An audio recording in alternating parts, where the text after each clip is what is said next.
Okay, we're starting the E36 M3 project checklist here, and I figured there's no better time to go over it than now because I just got the car back from the window tinner, and I got a whole bunch of parts incoming. I kind of broke it down into like interior, exterior, high priority items, medium priority items, low priority items, resolutions, fixes, upgrades, that sort of stuff. So let's kind of just go through the list one by one, and I'll point out all the stuff that's kind of on the checklist and needs to be done sooner rather than later. Okay, the first one is replace the driver's side fog light.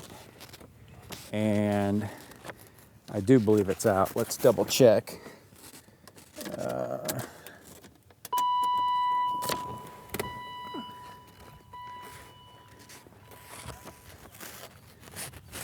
And sure enough, it is out. So I figured, okay, if I have to order a bulb to replace the left driver's side fog light, I might as well order two bulbs and replace them both at the same time.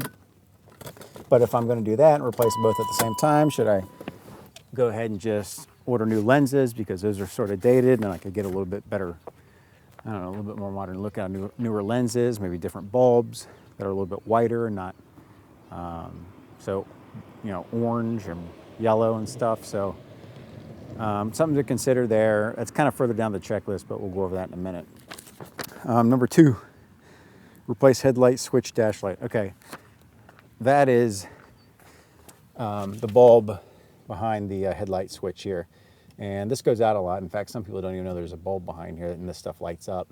And the reason it goes out a lot is because it's always on. And it's always on because when you turn it on your lights, if you can't see the switch to turn on your lights, obviously you can't turn on your lights.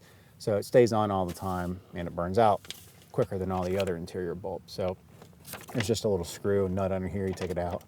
This comes out, replace the bulb, put it back in, and you're good to go. So that's pretty easy. Next, replace center console coin box. Actually, already did that. Had a buddy who had an extra one, and he sent it to me for nothing, next to nothing. Pop that in, we're good to go. So I can actually mark that off as being done. Next, replace the shift knob with the ZHP shift knob. That's incoming. This stupid cue ball Momo shift knob is going bye-bye, and the ZHP knob's coming in. So that I got a bunch of stuff from ECS Tuning coming in. So that box should arrive any day, and that should be a 10-minute fix. If I can get that one off, which sometimes they're a little bit of a pain, sometimes they're not, so we'll see. Next, replace driver's side rocker panel rubber seal. Okay, we kind of talked about this, I think, in another video. That is this seal right down here, okay? You can see that it's kind of deteriorated and come apart right here. So this whole seal needs to be replaced. And in order to do that, you have to pull the rocker panel off. And there's a nut right here, or there's like a little grommet right here on the side. And there's like 10 or 11 plastic fasteners and grommets underneath it on the bottom here. So you have to order the grommets and the fasteners all at the same time. One's on the side, one's on the bottom. Pull the rocker panel off, put the rubber seal back in, new grommets, new fasteners in, put the rocker panel back in, and you're good to go. So the seal itself, the rubber seal, is only like 40 bucks, but you buy all the other stuff, it ends up being like 115, 120 bucks. So it's one of those things where you're taking it off, you might as well put on new fasteners and stuff in it. So that's also incoming. Next is replace rear window outer rubber seals. Okay, yeah, these have also been ordered. As you can see here, and I've kind of sort of bitched this up a bit here. In fact, let me pull this away. The rear rubber seal is like, it's cut off in the corners. And it's the same way in every corner. I've got tape here just to, like, you know, keep moisture and stuff out of it. But I don't know why it's that way. It's like that on the other side too. So I got a brand new rear window rubber seal coming. It's actually in two pieces. There's like this C shape that goes all the way around, and then one on the bottom down here. So I'm hoping that's not going to be too much of a problem to get back in. I've got all the sort of body panel tools and plastic tools in the world that you would think would be capable of putting that back in. So I'm hoping that's not going to be too difficult.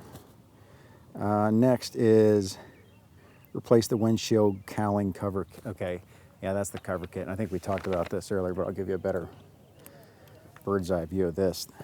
Here's the windshield cowl, and I've got black electrical tape running all the way across the front here. And that was because this cowl here, this whole cowl underneath the windshield wiper arms and stuff, it just deteriorates and falls apart and it starts flaking away. It's like plastic and rubber. And so I need to yank that whole thing off, and it comes off in two pieces. On the sedans, it's two pieces. And this whole plastic thing on the inside will come out. Put one piece in and put the other piece in. There's a few fasteners and grommets and stuff that come with the kit. And that was like $50 or so. But I mean, it really doesn't look that bad with the electrical tape on it. That was sort of a quick fix. And from 5 feet away, you can't even tell. But it's a piece that obviously needs replacing. So I think that was like 50 or 60 bucks. But if you're going to do it once and do it right. Okay, what's next? Okay, on the high priority items, address and fix the evaporative system control veneer. Yeah, that's the air I'm getting on my check engine light. I put my OBD2 reader onto this car and reset it a few times already, but it's pretty much gas tank or charcoal filter related, something like that. And that's what I talked about, where the gas gauge kind of just has a mind of its own. After you run about a quarter tank out of the car, it just likes to keel over and stay there for a while, then it comes back, then it just is all over the place. And I think it has something to do with the check engine light, so I think they're all related. So, you know, I could try to replace the charcoal filter and stuff like that that's towards the trunk, but it's like $300-400 bucks, and I don't want to replace it if it's not really the cause of the problem. So I'm probably going to have to take it into my wrench and have them take a look at it and kind of narrow it down. Like I said, the prior owner tried to address this with a few other parts and stuff, but it didn't really nail it down. So I don't want to throw parts at it willy-nilly style unless I know I'm actually going to fix it. So, okay, now we're to cleaning and condition. Okay, vacuum, clean all major surface areas. Yeah, I've done that a little bit. Like I said, when I first got the car, I just went through it kind of just quick and dirty style here, just to get it done, just to get the worst off. Got everything underneath the seats. It's not too bad, but now I wouldn't call it a concours level or anything like that. So that's priority number one, is just to get all the surface dirt out. And then clean all leather surfaces and condition. Yeah, okay. So I've got some Trinova leather cleaner and conditioner. What I'm going to use is a boar's hair brush. Okay, you got to be real gentle with this. You need to test it on a piece of the leather, you know, kind of down here or somewhere like that you don't see before you really go balls out with this. But you know, if you just look at the leather, you go, oh, you know, it looks pretty good. It looks pretty. There's probably 20 years of dirt and grime stuck in all this leather, and so you just need to get the leather cleaner and sort of just work it into the leather and pull all that dirt out and wipe it out. And so that's going to be priority number one on the leather. So that'll take a little bit of work. And then once you do that, you get all the leather surfaces done, then you go back with the sort of the conditioner, preserver sort of stuff, and you put that on to sort of protect the leather. So that'll take care of the seats and also the side door, the panels on the doors and stuff like that. Let's see what else. Clean and condition, restore the plastic rubber surfaces. Yeah, the rubber surfaces are really, these are all on the outside. Most of them are, at least, are on the outside. These are the sort of the rubber seals down here on the doors, the weather stripping and stuff. Again, it looks clean, but I took a rag to one of these the other day. I think this one or this one, and just the filth and dirt I pulled out of it was unbelievable. So they're all filthy. You know, the ones running down the side of the car, those probably haven't been cleaned in years properly. So just all the rubber surfaces on the car need to be cleaned. And we'll get to the wheels and tires in a little bit. Shampoo all the carpets. That really goes hand in hand with vacuuming and stuff. Replace the floor mats with OEM mats. Those are on the, actually I already have those. Those are sitting in the house. Those are the black M3 mats, so got those. Vacuum, shampoo, detail the trunk compartment. Yeah, I haven't done anything to the trunk. It looks kind of clean, but it really isn't. I can see a few minor stains and stuff in here. I'm gonna have to really go to town in here with my big bristle brush and clean all this stuff up. And it's probably even worse when I pull the trunk mat up. Let's see. I've got the WeatherTech mats. Those are already here. They're actually in the car right now. Clean detail the trunk. Okay, we did that on the spare tire area. Again, haven't pulled any of this stuff up yet. You can see that tire is filthy. Everything underneath there is filthy. So I'll probably have to take the tire out and detail all that stuff. The toolkit, clean that. I haven't even looked at this yet, actually. Let's see what this looks like. Are there any tools even in here? Yeah, there are. But I'll clean this up a little bit. Make it look as good as new.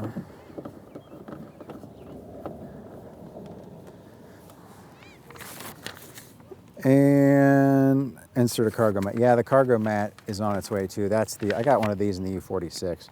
It just connects to the tie downs here, each of the four corners. So that's just a matter of just putting it in place. Okay, cleaning, reconditioning the exterior. Yeah, wash the car for one, which I haven't done yet. This thing is a total pig. And I really want to. It's one of those things where first thing you want to do is wash the car. But it's been parked outside and it's isn't supposed to rain today or tonight, so I'm not washing it if it's just gonna rain. So I'm just waiting until I can get the 930 moved out and parked at my buddy's house so I can open up a space in the garage in order to clean it and then put it inside so it doesn't get dirty. Clean and detail the door sills and trunk jambs, underside of trunk. These are just atrocious. You know, these are the kind of things that nobody's ever cleaned in their life. Actually, the back isn't so bad, at least on this side. I've seen worse. I think the fronts are worse.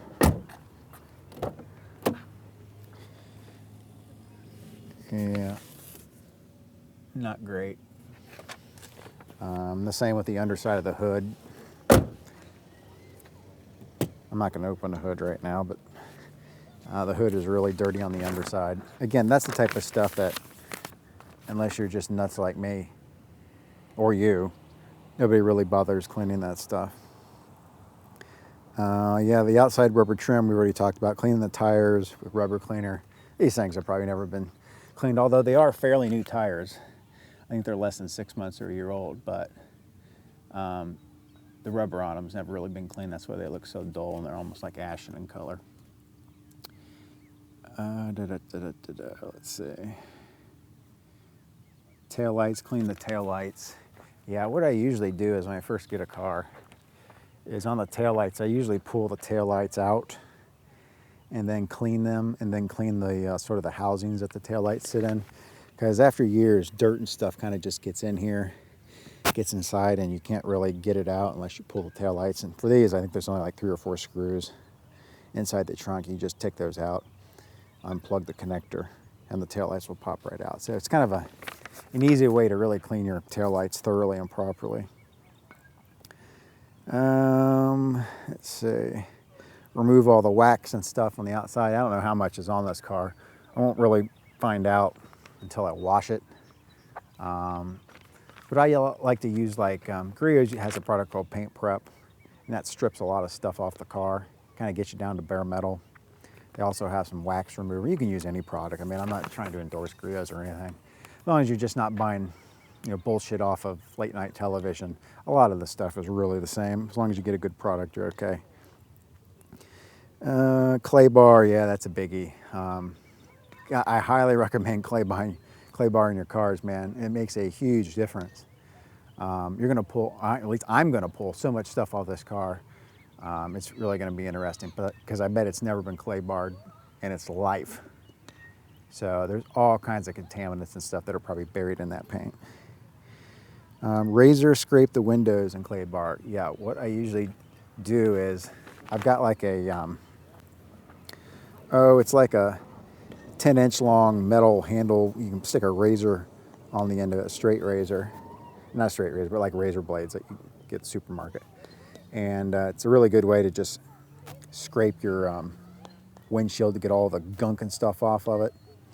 And then once I do that, I'll take my glass clay bar, which is a little bit different than a paint clay bar, and use that to really clean the windows really good and the windshield. Two-stage polish with the rupees. I mean, you pretty much have seen that. That's what I did on the E46, so no reason to go into detail on that. We're just going to duplicate that. Wax the car, of course. You have my valve stem caps. Those are sitting around somewhere. And screw those on. Okay, more medium priority items in the engine bay. Oh, hell, let's pop it since we're standing here.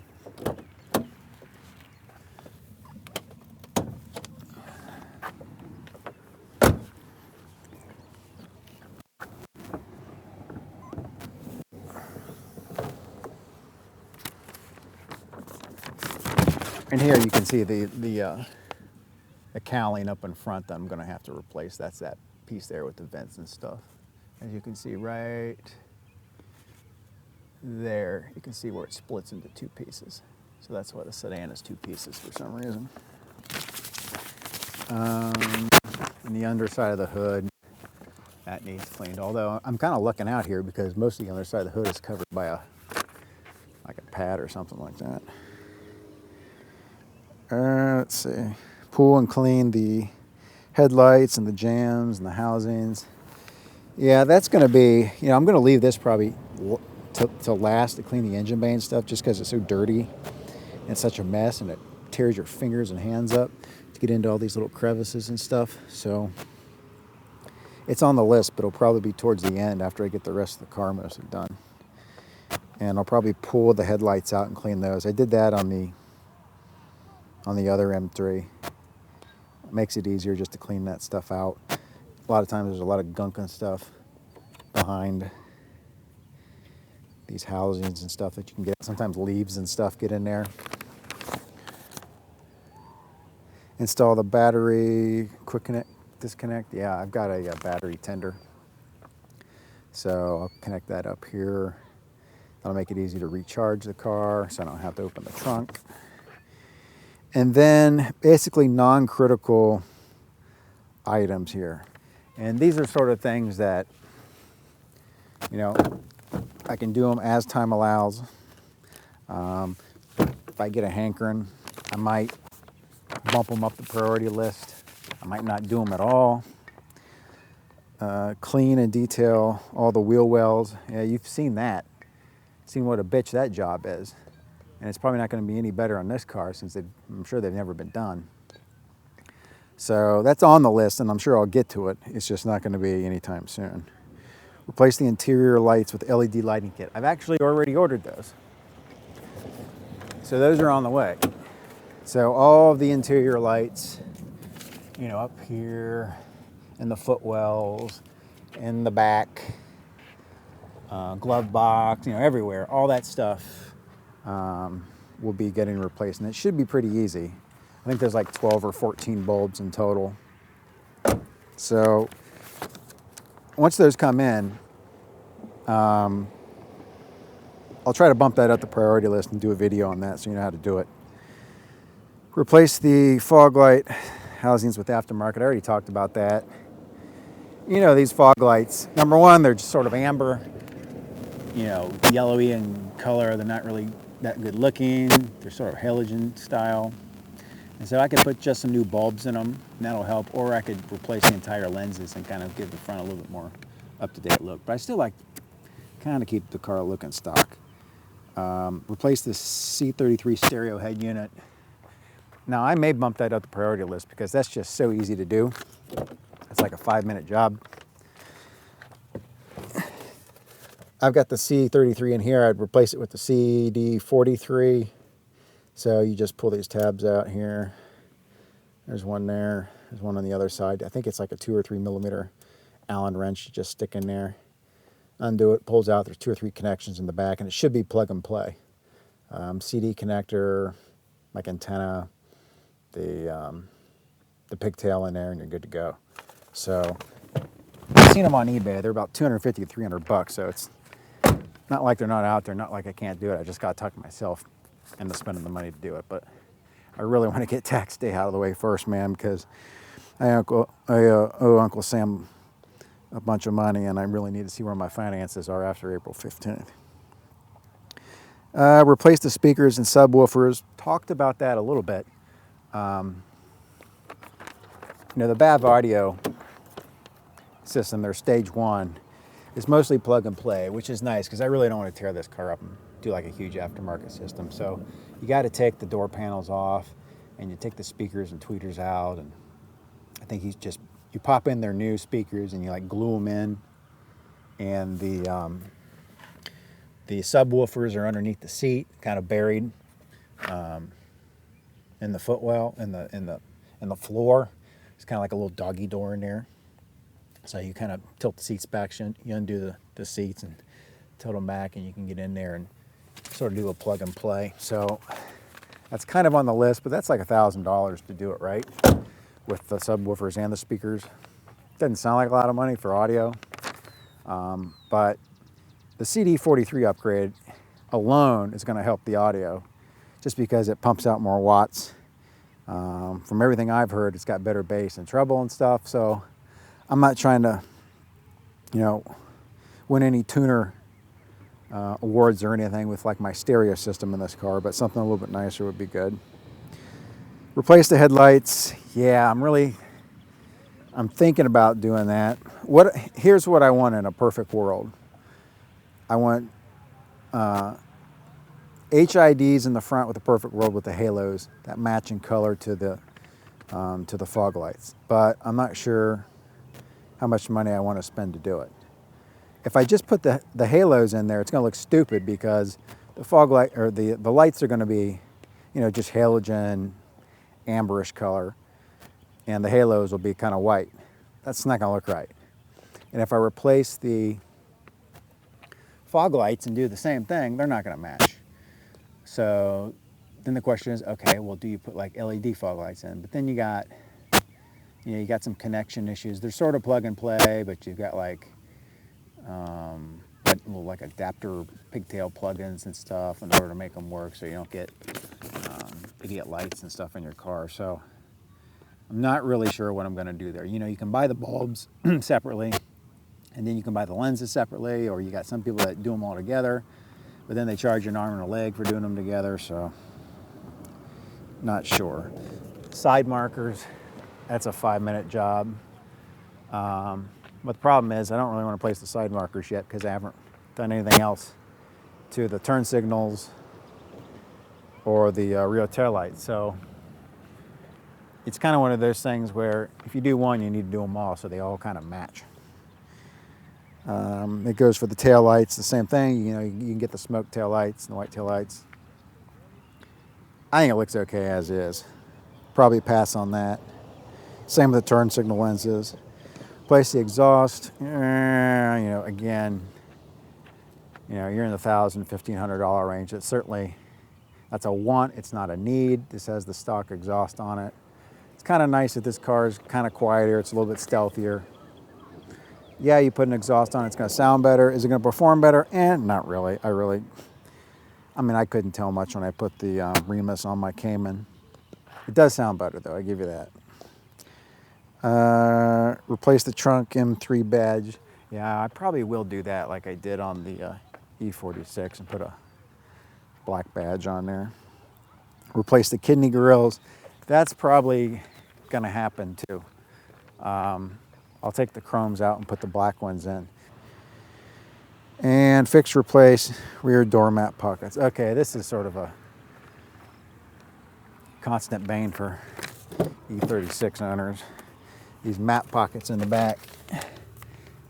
You see how they're loose over here, and you can see these sort of the clips and the grommets that get broken there. You know, maybe I can motherfucker it a little bit and Gorilla Glue that thing back together and save myself some money. Otherwise, you have to replace this.